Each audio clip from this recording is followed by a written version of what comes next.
మన YouTube family అందరికీ రథసప్తమి శుభాకాంక్షలండి. ఈరోజు రథసప్తమి. ఎప్పట్లాగానే రోజు పూజ చేసుకుని గుడికి వెళ్ళాలని చెప్పి ఇదిగోండి పూజకైతే అన్నీ సిద్ధం చేసుకున్నానండి. పొద్దున్నే లేసాను. అయితే రాత్రి ఏమైందంటే ఇంట్లో కొంచెం ఎక్కడవక్కడ సర్దుకోకుండా పడుకుని పోయానండి. అందుకని చెప్పి పొద్దున్నే నాకు అసలు లేవాలనిపించలేదు.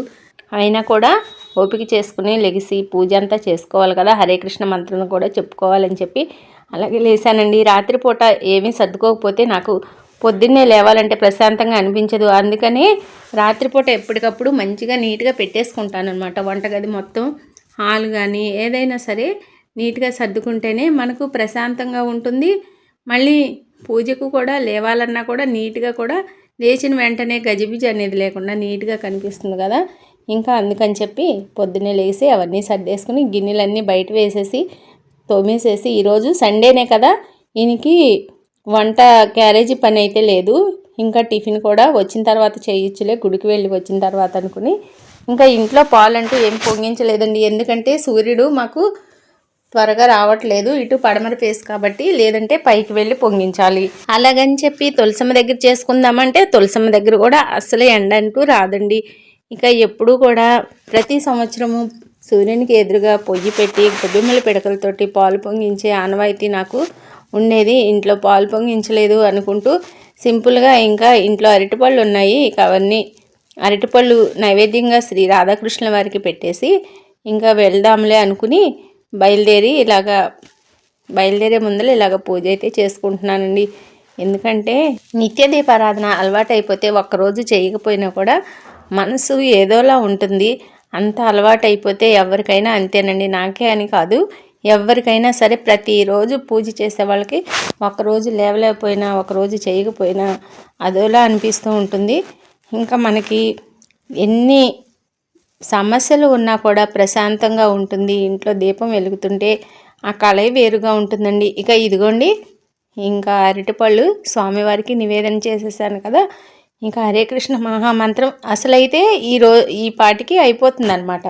ఈ టైం కల్లా హరే కృష్ణ మహామంత్రం చెప్పేసుకోవటం, జపనామం అన్నీ అయిపోతుంది. గ్రూప్లో వాళ్ళు కూడా ఎవరికి వాళ్ళం వెళ్ళిపోతాము.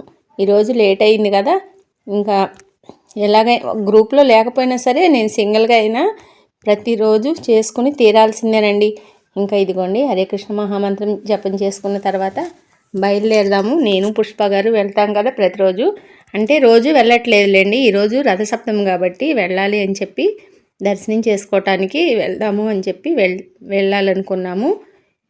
ఇంకా పూజ అంతా అయిపోయిన తర్వాత ఇదిగోండి ఇలాగా కర్పూర హారతి అయితే ఇస్తున్నానండి. మన అందరిపైన శ్రీ రాధాకృష్ణుల వారి అనుగ్రహం దీవెనలు మన పైన ఉండాలని చెప్పి మనస్ఫూర్తిగా కోరుకుంటూ ఇంకా ఈరోజు వీడియో అయితే షేర్ చేస్తున్నాను. సూర్యభగవానుడికి ఎరుపు రంగు అంటే చాలా ఇష్టం అంటండి. అందుకని చెప్పి అన్నీ ఎరుపు పువ్వులతోటే పూజ చేశాను. అసలు రోజు కూడా మందార పువ్వులు ఎప్పుడూ ఉంటాయి కదా మన చెట్లకి. ఇంకా ఈరోజు చామంతి పువ్వులు కూడా ఉన్నాయి, కానీ అవి ఏమీ పెట్టకుండా ఇంకా మందార పువ్వులతోటే, ఒక్క ఎరుపు పువ్వులతోటే పూజ చేయాలి అని అంటున్నారని, అంటే సూర్యభగవానుడికి ఇష్టం కాబట్టి ఎరుపు రంగు అనేది ఇష్టం అంటండి సూర్యభగవానుడికి. ఇక ఈ విధంగా ఎరుపు రంగు పువ్వులు మందార పువ్వులతోటి పూజ చేసి ఇలా హారతి అయితే స్వామివారికి ఇచ్చేసి నేను కూడా హారతి తీసుకుని, నాయన తండ్రి కృష్ణ, ఎంత కష్టం వచ్చినా కూడా ఓర్చుకుని తట్టుకోగల శక్తి ఇవ్వు స్వామి, మాపై ఎప్పుడూ నీ కరుణ చూపించు నాయన, మాకు తెలిసి తెలియక ఏమైనా తప్పులుంటే నన్ను క్షమించు స్వామి, మమ్మల్ని అందరినీ కూడా నీ చల్లని చూపులతో మాపై దయ చూపు నాయన. తెలిసి తెలియక అజ్ఞానంలో కొట్టుమిట్లాడుతున్న మేమందరము కూడా మిడిమిడి జ్ఞానంతో ఏవో కొన్ని తెలిసిన పనులు తెలియని పనులు అన్నీ చేస్తూ ఉంటాము. వాటన్నింటినీ కూడా కన్న తల్లిదండ్రుల వల్లే నువ్వు అంతకంటే ఎక్కువగా కాపాడి రక్షిస్తావు అనే నమ్మకం నీ పైన పెట్టుకుని మేము పూజ చేసుకుని నీకు నమస్కారం చేస్తున్నాను తండ్రి. ఏమైనా దోషాలు ఉంటే తప్పులు ఉంటే నన్ను క్షమించు స్వామి అని అనుకుంటూ నిత్యం నీ పూజ చేసుకునే భాగ్యాన్ని నాకు ప్రసాదించు తండ్రి అని చెప్పి ఇంకా తులసమ్మ తల్లి దగ్గర కూడా దీపారాధన వెలిగించేసి అక్కడ తులసమ్మ తల్లికి కూడా పెట్టాలని చెప్పి ఇంకా బయట కూడా పెట్టొద్దామని చెప్పి ఇక వెళ్ళానండి. ఇంకా ఇంట్లో పూజ అంతా అయిపోయిన తర్వాత ఇదిగోండి గుడికైతే వచ్చాము. మేము వచ్చేసరికి మన రేవతి గారు చక్కగా పాలు పొంగిస్తున్నారనమాట. రండి రండి, భలే మంచి టైంకి వచ్చారు, మీరు కూడా కొంచెం పాలు పొంగినట్టు మన అష్టైశ్వర్యాలు పొంగాలని మనసులో అనుకుంటూ కూడా పాలు పోసి అక్షింతలు వేసి నమస్కారం చేసుకోండి అని చెప్తున్నారు.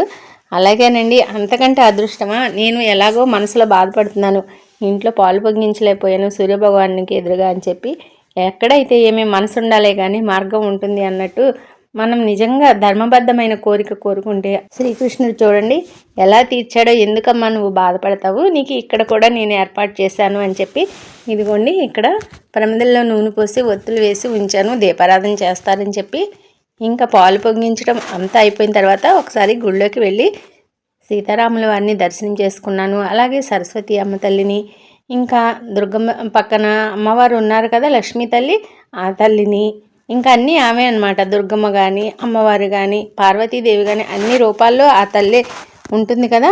ఇంకా ఇదిగోండి స్వామివారు, మన అర్చకుల స్వామివారు ఇలాగా హారతి ఇస్తున్నారు స్వాముల వారికి. ఇంకా ఆర్త దర్శనం కూడా చేసుకుని, ఇదిగోండి మీరు కూడా చేసుకుంటారని చెప్పి రథసప్తమి రోజున మీ అందరికీ కూడా సీతారాముల వారిని దర్శనం చేసుకునేలాగా వీడియో అయితే షేర్ చేస్తున్నాను. ఇంకా దర్శనం అక్కడ చేసేసుకుని ఇదిగోండి ఇక్కడ తులసమ్మ తల్లి దగ్గరికి వచ్చేసాం కదా. ఇంకా పాలు పొంగించటం అంతా అయిపోయింది కదా, ఈ నివేదన కార్యక్రమం కూడా అయిపోయింది. చిక్కుడు కాయలు ఇచ్చారు, చిక్కుడు రథాలు చేసాము, చిక్కుడు ఆకుల్లో అలాగా నైవేద్యం పెట్టడానికి అన్ని ఏర్పాట్లు మంచిగా చేస్తున్నారండి. ఇంకా రేవతి గారు దీపారాధన చేసి ఇదిగోండి మాతో కూడా పుష్పార్చన చేసేటట్టుగా ఇక్కడ పువ్వులన్నీ కూడా మమ్మల్ని కూడా సమర్పించమన్నారు. అలాగే వారు చేసేది ప్రతిదీ మాకు చెప్పి చేయించుతున్నారండి. ఇదిగోండి చిట్టమ్మ గుడి ప్రాంగణం అంతా కూడా పొద్దున్నే వచ్చేసి మంచిగా శుభ్రం చేసేసి వెళ్తుందండి. ప్రతిరోజు 2 పూట్ల వస్తుంది. ఈమెమో రంగమ్మ, తెలుసు కదండి మనందరికీ, పూలదండలు రామయ్య మెడలో ఆమె వెళ్ళిన పూలదండ ప్రతిరోజు ఉండాల్సిందే అనమాట. ఇదిగోండి మా పుష్ప గారు కూడా ఇలాగా పూజ చేసి ఇంకా ఇక్కడ స్వామివారికి ఎదురుగా కూర్చుని ఉన్నారు. తులసమ్మ తల్లి దగ్గర పూజ అంతా అయిపోయేసరికి, పాలు పొంగించడం అంతా అయిపోయేసరికి ఎంత మంచిగా సూర్యభగవానుడు వచ్చాడు అంటే చాలా సంతోషం అనిపించిందండి. అసలు నిజంగా సూర్యకిరణాలు ఈ టైంకి పడతాయి కాబట్టి ఇదే టైంలో మన రేవతి గారు పాలు పొంగించడం, పూజ చేయడం, నివేదన అంతా కార్యక్రమం చేస్తూ ఉంటారు ప్రతి సంవత్సరము కూడా. అయితే ఈ సంవత్సరమే మేము ఇలాగ టైంకి వెళ్ళామండి, లేదంటే మాకు అసలు తెలిసేది కాదు.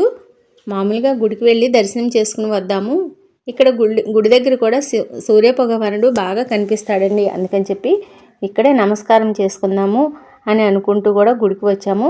మేము ఏదైతే అనుకున్నామో అంతకంటే ఎక్కువగా స్వామివారు మా అందరితోటి కూడా అర్చల స్వామివారు సూర్య నమస్కారాలు చేయించి మాకు ఎంతో ఆనందంగా ఉండేలాగా, మాకు చాలా అంటే చాలా బాగుందండి. ఈరోజు అంతలాగా మాతో పూజ చేయించి సూర్య నమస్కారాలు చేయించారు.